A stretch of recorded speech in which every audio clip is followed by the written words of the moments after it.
Hot করে মনে হচ্ছে যে ডিম ভাজার সাথে এই পরোটা লাগে খামো, চট করে চলে যাচ্ছি দুপসে চলে আসার পর দেখছি ও মা, এরা তো দেখছি মানুষ লয় মেশিন, একের পর এক ডিম ঢালোছে আর গোলোছে আর ঢালোছে, তারপরে আবার ভাজছে, এর মধ্যে রুটি লাগাইয়া সুন্দর করে দিচ্ছে।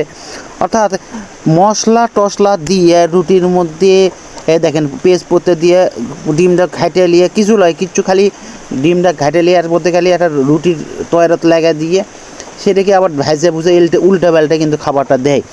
দেখে পাচ্ছেন আবার কটস করে যখন কাটে, যখন শব্দ টব্দ হয়, অবস্থা খারাপ। খুব মজার একটা খাবার, কারণ আমি যতবারই খাইছি ততবারই খুব মজা লাগছে। এই জন্য কয়েকটা আপনাকে দেখানো যাতে আপনার বাইরে যায় এইভাবে করে খাওয়ার পারেন। এর ফাঁকে আমি আমার লোকেশনটা বলে দিই যে বগুড়া থেকে 7 মাদার থেকে 4 মাদার চলে আসবেন। 4 মাদার থেকে আপনি দুপচাঁচি রোডের যে বাসগুলো আছে ওই বাসটি আপনি চলে যাওয়ার পাবেন সেই দুপচাঁচি ভাইরাল ডিমের সাথে রুটি লাগানো সেই পিঠাটা খাওয়ার জন্য। দেখতে পাচ্ছেন যেহেতু রেডি হয়ে গেছে, ওয়াও, মাথায় নষ্ট, খাওয়ার জন্যই প্রস্তুত। আমার সাথে যে ভাই আছে সে খাওয়ার জন্য প্রস্তুত। ও মা, কেমনি খায়, কামটা করছে কি। আপনারা যদি ইনকা করে খাবার চান বা দেখতে পারতেন, ও মা আমিও খাচ্ছি, সেটাই চিন্তা করুন। আমি কোনো ভাই না ইয়ারা ল্যান আমি না খাই এনে দেখি, ও মজা, ওয়াও, সেই মজা খাবার চালে চলে আসেন।